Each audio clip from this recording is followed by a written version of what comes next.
Unbelievable moment revealed. Cop slaps a black man who is actually the chief judge of the court.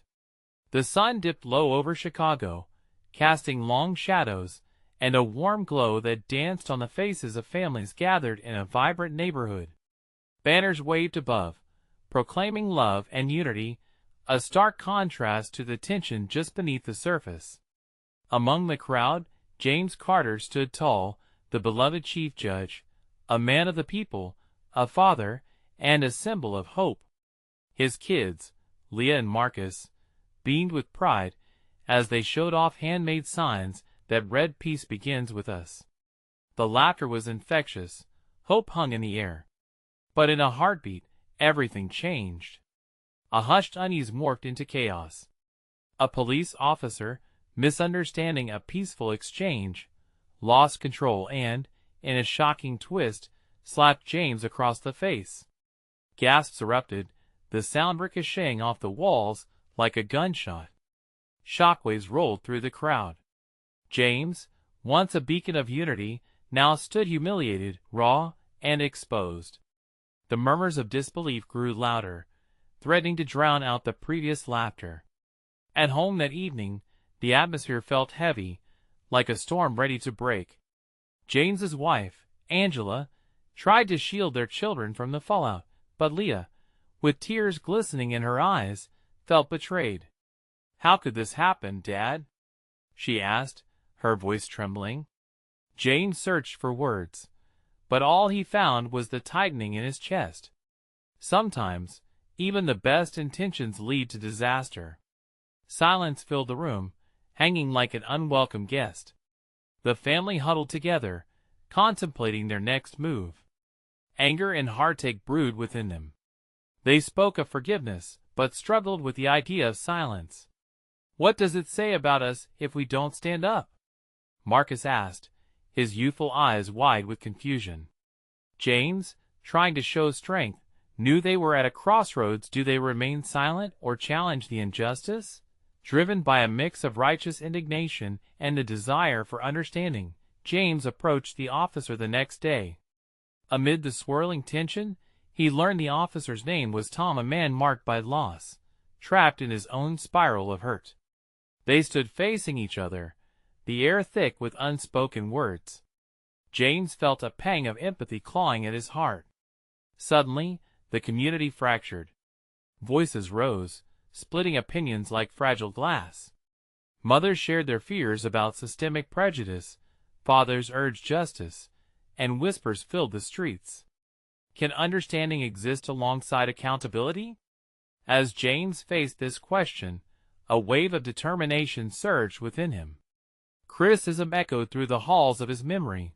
Supporters rallied on social media. Every opinion added fuel to the fire. Before we continue, I need to let you know about something important that's happening. YouTube has been making changes to the system, and many people are losing notifications from channels they follow. If you're enjoying the content, hit that bell and mark all notifications so you don't miss the next videos. And if you can drop a like, it really helps me with reach. Seriously, it makes a difference. Oh, let me know in the comments where you're watching from. I'm always curious to know who's on the other side of the screen. Now let's continue. As the day turned to night, the enormity of the moment sank in. James felt the weight of the decision resting heavily on his shoulders. He watched community members gather, anger and hope intertwined, hearts beating in sync, seeking justice. Would his choice lead to healing or further divide? Standing amidst them, James took a deep breath. A storm brewed on the horizon, and he had the chance to make a difference. But what path would he choose? With resolve hardening in his heart, he glanced at the faces in the crowd and knew one thing. The future of his family and community depended on the choice he was about to make. As dawn broke over Chicago, the city felt different. The air buzzed not with the usual excitement of a new day, but with an undercurrent of tension that was hard to ignore. James Carter woke up with a nagging sensation in his gut. He could still feel the sting of the officer's slap against his cheek, and despite the sun shining brilliantly outside, darkness shadowed his spirit. Angela sat beside him, her expression a mix of concern and resolve. "Are you ready for today?" she asked softly, brushing a hand over his. Her touch was a comfort, but the weight of the world pressed heavily on his shoulders. "Ready or not, it's happening," he murmured, still absorbing the chaos spiraling from that one moment. He had called for a community meeting, a chance for everyone to gather, to voice their anger, to speak of accountability, but more than that, it would be an opportunity to heal. At the meeting hall, people filed in, voices hushed, eyes locking onto him. The room felt smaller somehow.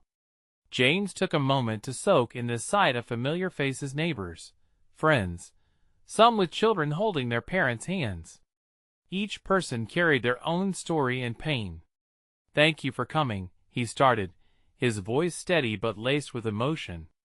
"I know that yesterday was a shock, and I know we are all still processing what happened." He paused to take a breath, gauging their reactions. He could see disappointment, anger, but also hope. The complexity of their emotions reflected the multitude of struggles they shared. But this isn't just about a slap. It's about a community that needs to stand together. The murmurs began to rise again, but he pressed on, invoking their stories of fear and courage, of love and loss. "We have a choice," he said, raising his voice to elevate the room as energy. "We can either let this divide us further, or we can use this moment to come together." Leah and Marcus stood at the back, their faces taut with anticipation. They held up their signs, "Justice for all," and "We are stronger together." In that moment, everything clicked for James. He wasn't just fighting for the community. He was fighting for his children's future, to a future where they wouldn't have to fear authority, a future of understanding and respect. "You can be mad at me, you can be frustrated, and I understand," he added, his words piercing through the growing murmurs. "But it's time to confront this head-on. It's time to demand change, but let us do it with purpose, with dignity." A voice broke through the crowd. "And what about the officer?" It was Mrs. Johnson, a respected elder in the community. "What do we do about Tom?" James's heart sank at the mention of the officer. That's the tricky part. Change starts with understanding, but it requires accountability. How do we create a bridge without knowing the man on the other side? The tension was palpable as eyes shifted and hearts beat quickly. The community debated, some advocated for swift justice, while others argued for compassion. The clock ticked loudly in the background, each second a testament to the uncertainty hanging in the air. As discussions ebbed and flowed, James realized something profound. Not every conversation would lead to consensus. Yet watching his community express their pain and hopes, he felt a flicker of something powerful. This was the beginning of a transformation. With voices passionate and emotions raw, they debated well into the evening. James thought about Tom and wondered if there was a way to approach him, to find common ground that could heal both men's wounds. But before he could decide, his phone buzzed with a notification. "It's a message from a local activist group." The news was out. Justice for Judge Carter was trending. Everything shifted. The stakes had been raised. How would he respond? The future loomed unpredictable, filled with potential for resolution or further chaos. One choice could alter everything. Would James lean toward forgiveness, or would he mirror the anger of the masses? His response would shape the very fabric of his community. He took a deep breath, steeled his resolve, and looked around the room one last time. "We have a lot of work ahead of us. Let us do this together. But first, we need to decide on our next steps." As he uttered those words, a flicker of determination ignited within the crowd, setting the stage for what was yet to come, a confrontation that could change everything. James felt the weight of those words settle in the room, like a thick fog, pressing down on everyone's shoulders. There was a mix of anticipation and anxiety. The stakes had never been higher. He glanced over at Angela, her brow furrowed in silent encouragement, before turning his attention back to the crowd. "Listen," he said, trying to control the tremor in his voice. "This isn't just my fight. This is ours. We have to come up with a plan that doesn't just meet anger with anger. If we attack blindly, we risk losing everything we've built together." He could see the nods, the muted murmurs of agreement rising through the room. People were listening. A young man named Elijah, his eyes fierce and unyielding, stood up. "But what about our dignity? What about justice? How can we be peaceful when the system has shown us it doesn't care?" The intensity in his voice echoed, stirring the room. "Exactly," another voice yelled from the back. "We can't let this slide. This has happened before, and nothing changed. We've seen enough." The fire in those voices ignited something deep within James. He understood their frustration, the sense of futility that often accompanied their battles. But he also felt the weight of responsibility. "I hear you," he replied, trying to command calm. "But true justice requires all of us to engage, not just lash out. We need unity with purpose." Angela stepped forward, her voice steady and soothing. "We could organize a march. We can stand together, but peacefully. Let the world see our strength in unity. Let us show them we can demand change without losing who we are," she suggested, her eyes shining with determination. Heads turned, whispers circulated, hope flickered in the eyes of many. James felt a stirring in his chest, a semblance of light pushing through the darkest corners of his mind. A march could draw attention, a visual testament to their collective pain and desire for change. But it would also mean stepping into the unknown, into a confrontation that might further threaten their safety. Yet, how could he resist the call for something greater? "A march is a powerful idea," he agreed, heart racing. "We can plan it. I'll reach out to other communities, maybe get our local officials involved. We can voice our concerns together." Cheers erupted around the room, a palpable energy igniting hope. For the first time that day, they were not just addressing a powerful conflict, they were creating a pathway to rise above, joining hands to demand change not just for themselves, but for every person who felt disenfranchised, oppressed, overlooked. As discussions turned back to logistics, planning routes, gathering signs, reaching out to the media, James felt the heat of momentum building. People who had been silent were now sharing ideas. They were leaning in closer, forging the unity they sought. But then, as the excitement flowed, tension flared once more when Mrs. Johnson's voice cast a shadow. "And what about Tom?" she pressed again. "He is out there. How do we make him see us? Are we willing to confront him?" James's throat tightened. That is something we'll need to address. If we want genuine change, we must be willing to talk. But it can't come from a place of retaliation. It has to come from understanding. He locked eyes with Elijah, whose expression was a storm of emotions, anger mingled with a thirst for change. It was clear this confrontation could shatter the fragile peace they were building. The meeting continued into the night, energy bouncing back and forth like a live wire, yet there was something unresolved, an unspeakable fear hanging in the air. As they made plans, James felt the realization settle heavily on him.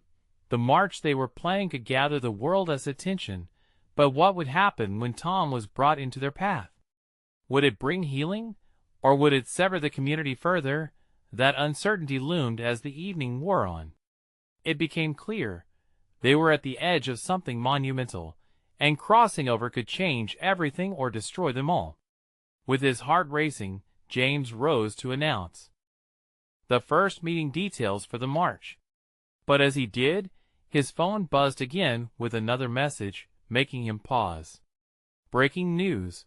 Officer Tom Hart will address the public tomorrow." The crowd hushed as they awaited his next words, eyes fixed on him, anticipation thick in the air. Would this be a moment of confrontation or the beginning of a new understanding? James's heart raced as he stared at his phone screen, the words "breaking news" echoing in his mind like an alarm. The buzz of the crowd faded to a dull roar, and he could feel beads of sweat form along his brow. Who knew what Tom would say? Would it provoke further anger, or perhaps ignite a path toward healing? "Everybody listen," he called out, raising his voice over the murmurs filling the room. "We've just learned that Tom is going to address the public tomorrow. This is big, it could change everything." An uneasy silence settled as people exchanged glances, weighing the implications. What would Tom say about the accusations? James could sense that the community was on edge, either anticipating a break in the tension or bracing for more conflict. Angela stepped forward, a determined expression on her face. "Look, whatever he says, we can't forget our goal. We're here to foster understanding, but what if we don't hear what we want?" Elijah shot back. "What if he just tries to downplay everything? We can't let him twist this." The tension was nearly palpable, the emotions in the room rising and falling like waves. James could feel the split forming, a divide between those ready to embrace dialogue and those who wanted confrontation. Deep down, he understood both sides.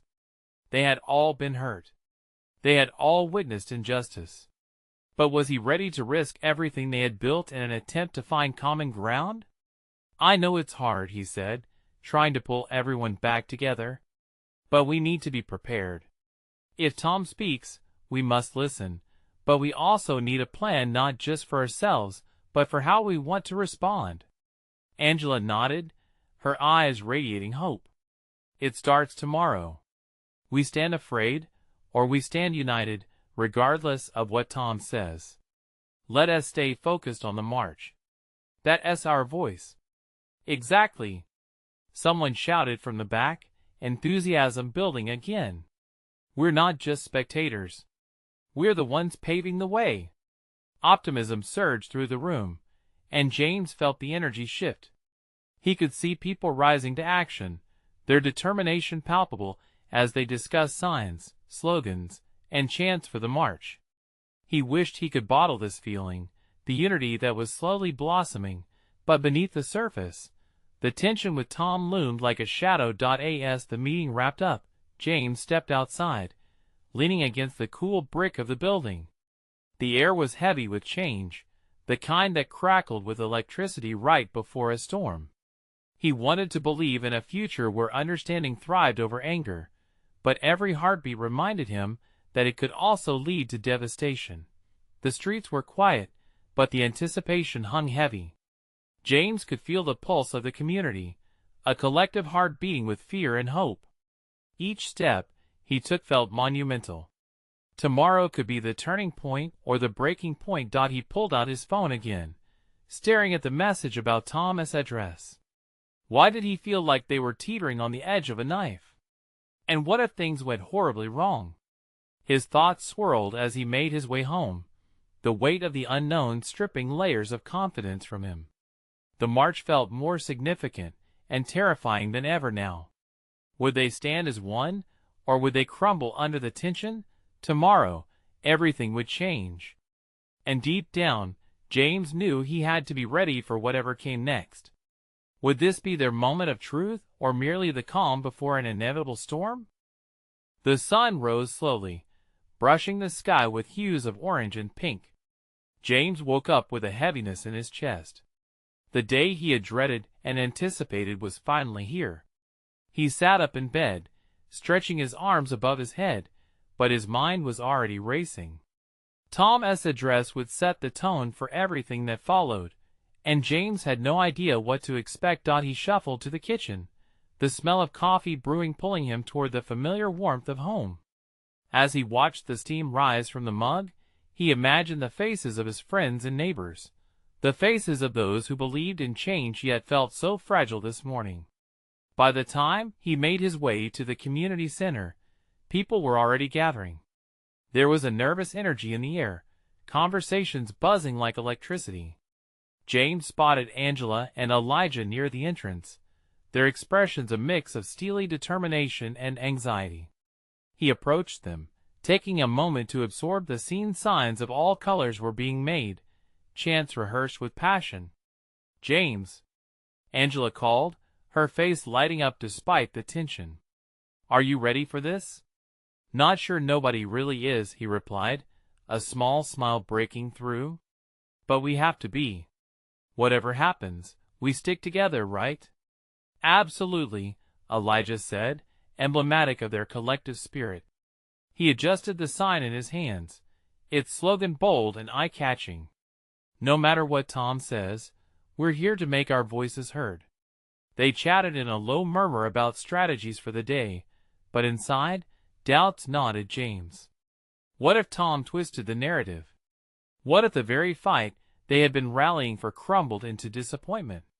As the time for Tom's speech approached, the crowd swelled, tourists and locals mingling under the shade of trees. Cameras flashed, and reporters staked their claims, ready for the promised showdown. James could feel the pulse quicken around him.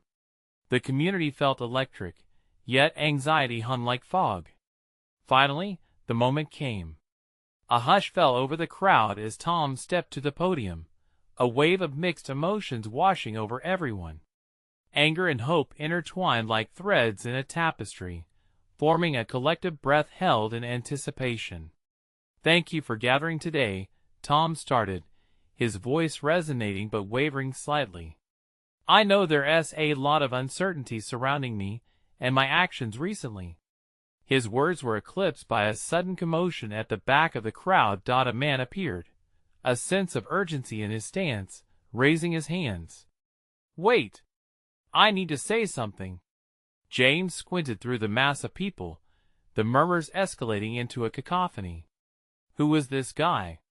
His heart raced again, a mixture of curiosity and concern washing over him. Tom paused, looking at the man, confused yet intrigued. There was a ripple of excitement coursing through the crowd. Something about the man felt important. Was he a voice from the community? One with the power to shift everything? The atmosphere grew tense. "Who is he?" James whispered to Angela, but her eyes shone with recognition. "He is the chief judge," she breathed, disbelief filling her tone. This could change everything. As the crowd bristled with anticipation, James's mind raced. The unknown had stepped onto the stage, and with it came a potential storm of change. What would this judge reveal? Would it shift the narrative entirely, or throw everyone deeper into chaos? The moment hung in the balance, vibrant and electric. Would it heal old wounds, or would it plunge them back into darkness? James's heart pounded in his chest, and he knew that today might demand everything he had. As the judge prepared to speak, one question lingered: could a voice of authority lead them all toward understanding, or was it just another twist in their shared narrative? The crowd fell into an expectant hush. James felt a mix of fear and anticipation settle over him, thick like smoke. He couldn't see the chief judge clearly, but he could sense the weight of his presence. A man in authority, and people knew that could mean both safety and danger. The judge took a deep breath, his brow furrowed, glancing not at Tom, but at the people in front of him. His voice, strong yet measured, cut through the stillness. "I didn't come here for theatrics or to play politics. I came here because I feel it's time to confront the deep-rooted issues we've been sweeping under the rug long enough." James stood frozen, processing the words. Here was a man who could spark change, yet his heart ached for both the angry voices in the crowd and the desperate hope that they could be heard. "My appointment as chief judge does not insulate me from the pain and injustice that surrounds us." The judge's words were strong, filled with conviction. "I have seen things that keep me awake at night, decisions made that shattered lives, and I need you to know that you are not alone." Murmurs swept across the crowd, some nodding slowly, others looking skeptical. James searched the faces around him. Angela was hanging on to every word, while Elijah looked ready to challenge anything that felt less than genuine. "I'm here to support you," the judge continued, his gaze piercing and honest. "But I need your help. We can't move forward while we point fingers or remain silent. If you want changes in our community, You have to be part of that change." A wave of murmurs surged through the crowd, both hopeful and uncertain. Could they trust him? Would he really stand up for them, or was this just another performance? James's heart pounded loudly, demanding him to choose a side. Elijah leaned closer to Angela and James. "What do you think? Is he serious? Can we trust a judge?" Angela squeezed James's arm. "He is saying the right things. We have to give him a chance. But it's also on us to hold him accountable." James absorbed their words, feeling the weight of responsibility settle heavy on his shoulders. Could this moment lead them to something new, or would it be just another dead end? Tom stood awkwardly at the podium, visibly struggling to regain control of the narrative. "Well, I appreciate that you're here, Your Honor." Ignoring Tom's discomfort, the judge pushed on. "I urge you all to unite. The change starts now, and it starts with the community. Your voices matter more than anything, and I am here to listen." There was a flicker of hope igniting within James, but it was overshadowed by an unmistakable fear. Change often came with sacrifices, the kind no one was really ready for. "And it won't be easy," the judge continued. "There are forces that will push back against what we want. But together, we are stronger. We can't shy away from the challenges ahead. We must confront them head-on." James felt a spark of defiance igniting within. It was no longer just about Tom or even the judge. It was about every person in that crowd, every life interwoven with struggle and strength. He could feel the urgency rising, a call to action whispering in his ear, but his mind also wrestled with uncertainty. What if the backlash tore everything apart? What would happen if they did confront those forces? As the judge's voice echoed, James knew one thing: this was just the beginning of something big, or a path to unimaginable chaos. The choice lay heavy, thick in the air, pulsing with urgency. And there, at the heart of it all, he realized, everything could change in an instant. What was this moment preparing them for? The answer loomed ahead, like a distant storm on the horizon, waiting to break. Would they have the courage to face it? The crowd shifted slightly, the weight of uncertainty hanging thick in the air. James could feel the tension coiling up in his stomach like a tightly wound spring. The judge's words had struck a chord deep within him, but there was still a part of him that hesitated. Would this really lead to change? As he glanced around, he caught Angela's hopeful gaze. Her expression was a mixture of determination and concern, and he could tell she was wrestling with the same questions. Elijah, on the other hand, seemed less convinced. He stood with his arms crossed, a frown creasing his brow. "Look," Elijah said quietly, his voice barely louder than a whisper, "a lot of people have promised change, and very few have done anything. We can't just believe what he says. We have to see action." "Maybe," James replied, uncertainty creeping into his voice. "But isn't hope worth something? If we don't at least try?" He trailed off, grappling with the weight of his words. Before Elijah could respond, a commotion erupted at the edge of the gathering. James turned to see a group of officers pushing through the crowd. The people parted, murmurs of confusion rippling like waves. James's heart sank. This wasn't what they needed: more authority, more repression. Elijah's face hardened. "This is exactly what I'm talking about. They're here to flex their power." The crowd fell silent again as the officers moved closer. But it wasn't the police chief or any familiar face leading the charge. It was a new cop, a young man who looked barely old enough to wear a badge, flanked by his colleagues. They radiated an air of arrogance that ignited a spark of fear in the crowd. "Everyone, step back! We're investigating a public disturbance," the officer shouted, his voice brash. The crowd, already simmering with frustration, bristled at his tone. James could see people shifting uncomfortably, ready to boil over. Just as he opened his mouth to speak, believing it was time to be calm and measured, the officer's gaze landed on an older man standing near the front, a longtime community leader. What's your problem? The young officer sneered, stepping forward aggressively. The man lifted his chin defiantly. We're standing up for our rights. We have a voice. In that instant, the atmosphere changed. The officer scoffed, anger flashing in his eyes, and without warning, he shoved the man back with considerable force. James felt a rush of adrenaline. A boundary had been crossed. Suddenly, chaos erupted. People shouted. Some tried to protest. Others pulled their phones out to capture the scene, ready to document another wrong.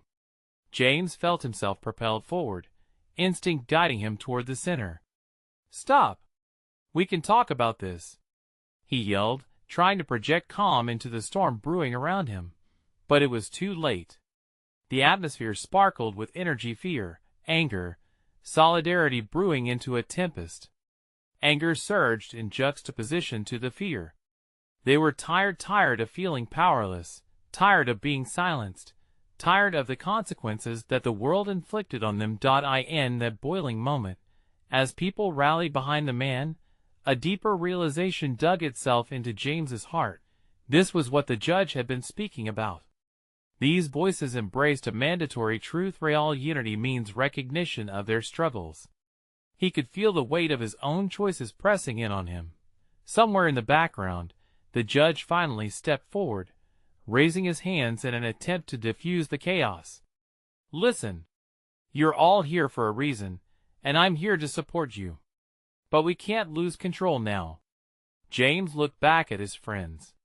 They were glued to the unfolding drama, their expressions a mix of dread and urgency. He took a deep breath, ready to follow the tide of emotions that surged through him. Yet, just as he stepped forward, the officer turned toward him, rage clouding his face. You think you can just walk up to me? The world seemed to halt. Time held its breath. As the crowd gasped, the tension became almost unbearable. Would this escalate further? Or was there still a chance to turn the tide? James's heart raced. He could feel the moment teetering on the edge of disaster. With everything on the line, he stepped forward, trying not to show the fear that gripped him. Whatever was about to happen could change everything. But what if he took a stand, and it all fell apart? James took a deep breath, every nerve in his body alive with urgency. The crowd's murmurs surged around him, a sea of anxious energy that felt both exhilarating and terrifying. The young officer's eyes were locked onto him now, brimming with hostility. It was as if the world had shrunk to this pivotal moment, the air thick with potential violence. Back off, kid, the officer barked, his voice cutting through the noise. You don't want to make this worse. James stood a little taller, steeling himself. We all deserve to be treated with respect. His voice rang out, unexpectedly steady. We're here to support each other, not fight. The crowd shifted, a wave of energy flowing in his direction.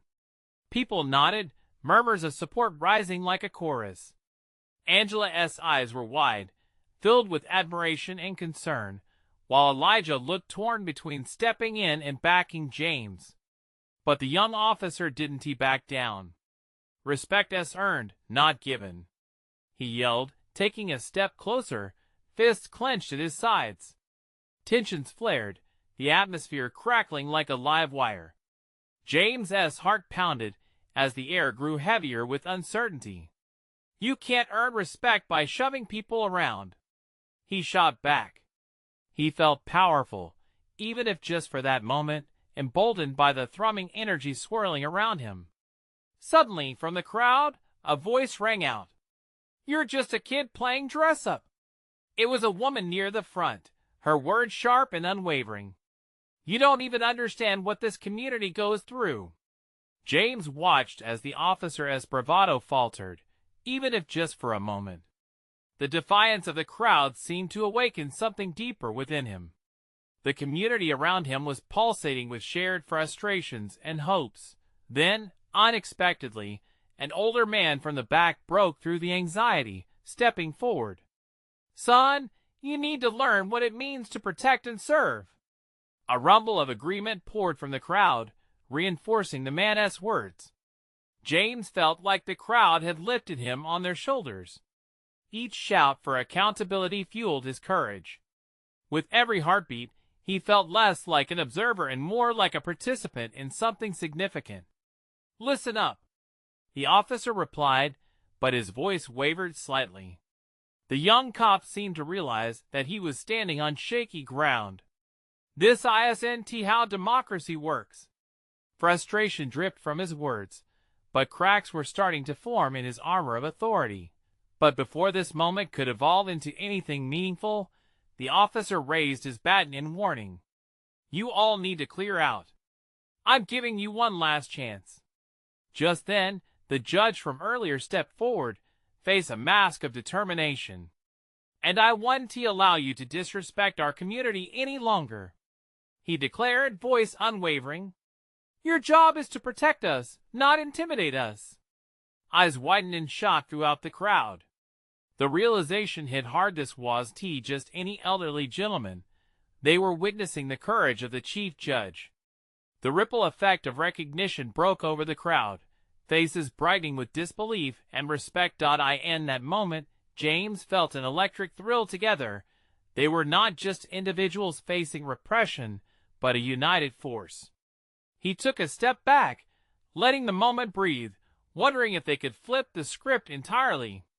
Would the community rally behind the judge? Would they find a way to stand against the tide of oppression?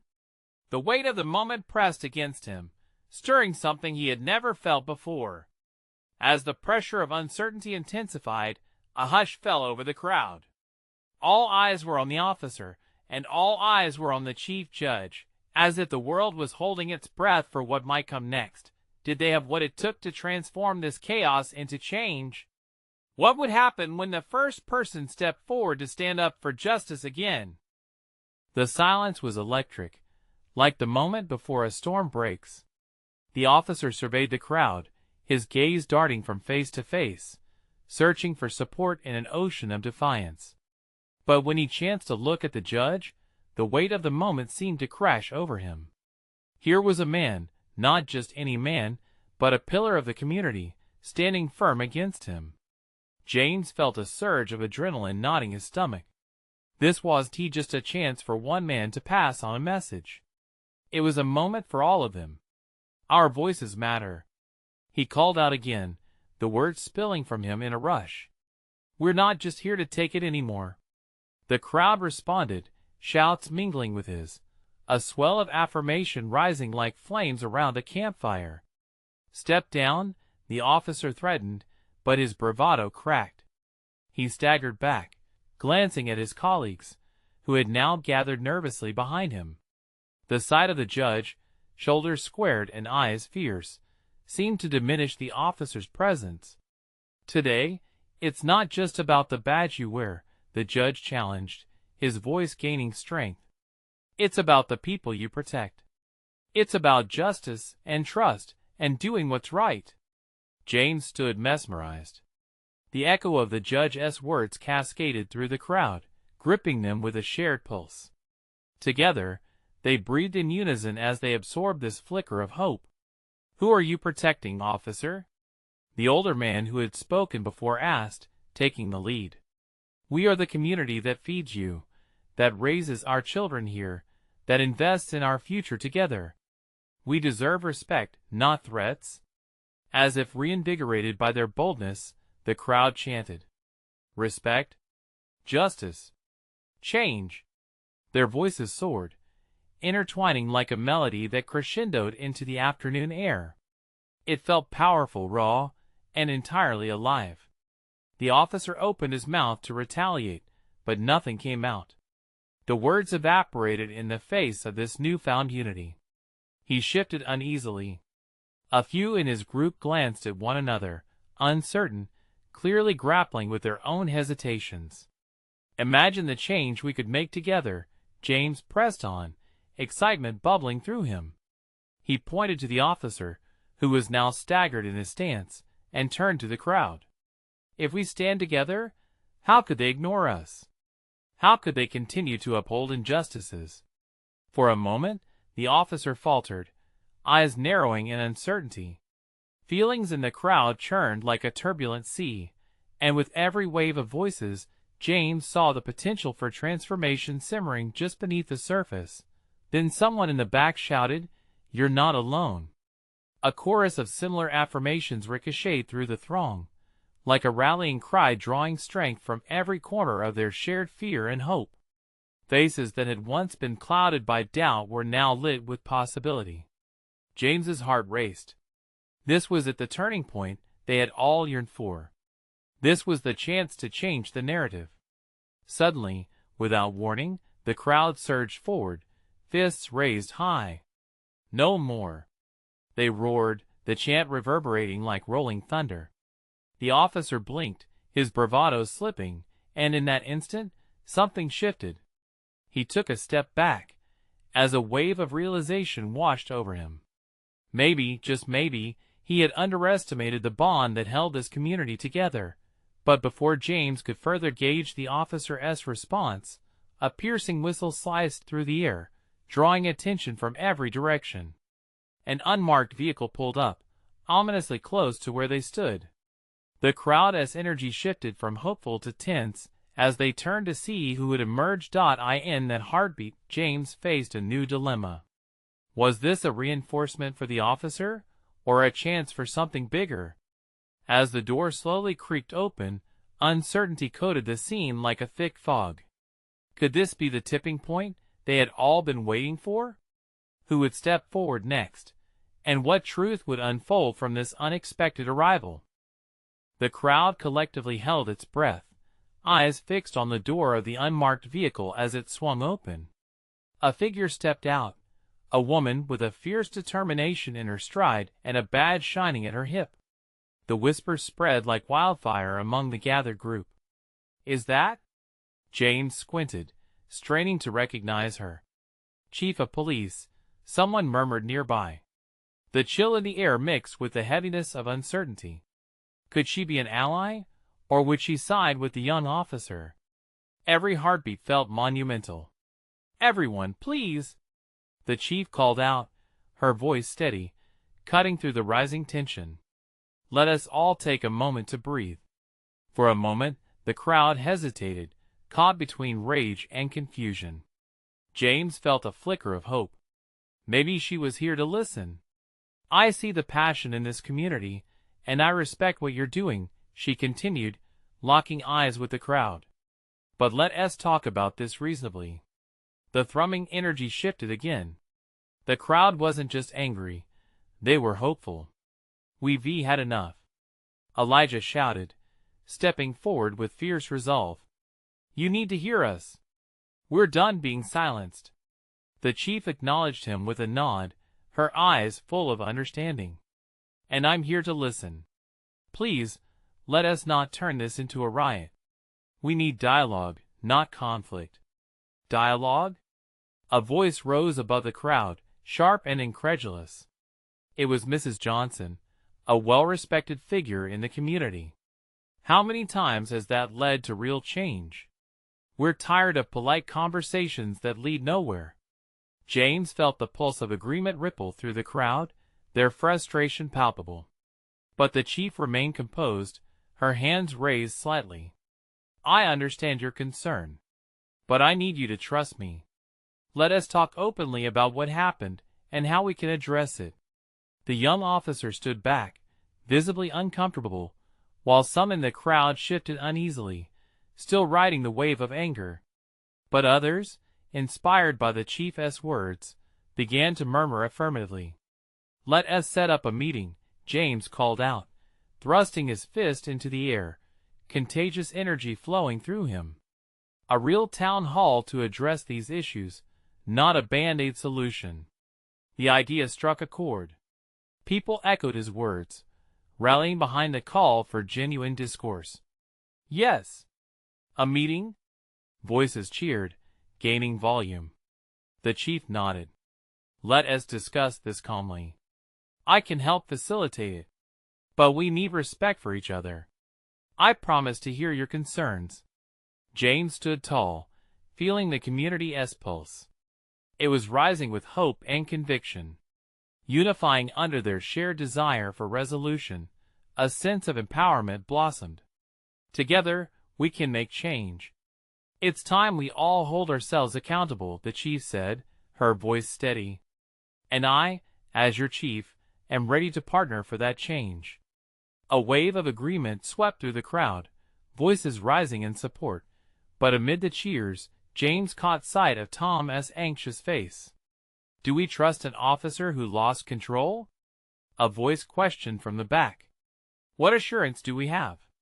The crowd began to murmur, eyes darting toward Tom, who stood stiff and unmoving. James felt a surge of compassion for both the officer and their community. What if he is part of the solution? He implored. What if he learns from this? The hush still echoed until the chief stepped up, her voice clear.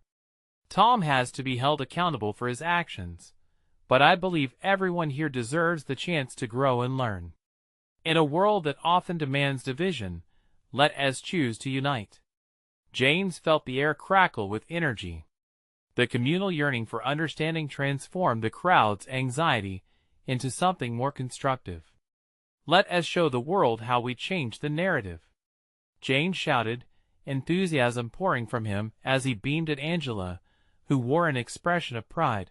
Around them, people were nodding, voices raised high, and before long, hands were going up in support of dialogue rather than protest, ready to discuss the challenges their community faced. As the crowd simmered down, the chief announced a date for the meeting, and James felt a rush of exhilaration wash over him. They had taken the first step toward healing. Everything had shifted, but the road ahead loomed filled with both promise and uncertainty. As people began to disperse, despite their differences, they were armed with a spirit of unity. Each heart pulsed with renewed purpose. Families gathered together, clapping each other on the back. James locked eyes with Tom. Let us talk, really talk, he said, his voice steady. There's a way forward, and it starts with honesty. Tom met his gaze, uncertainty flickering in his eyes, but James could sense something shift, perhaps a willingness to understand. At that moment, hope hung in the air like a soft melody. They were all woven together in a shared commitment to forge a path of compassion and accountability, determined to confront injustice together. As he walked home, arm in arm with his family, he knew this was just the beginning. The future could be brighter if they dared to embrace each other as stories and face challenges hand in hand.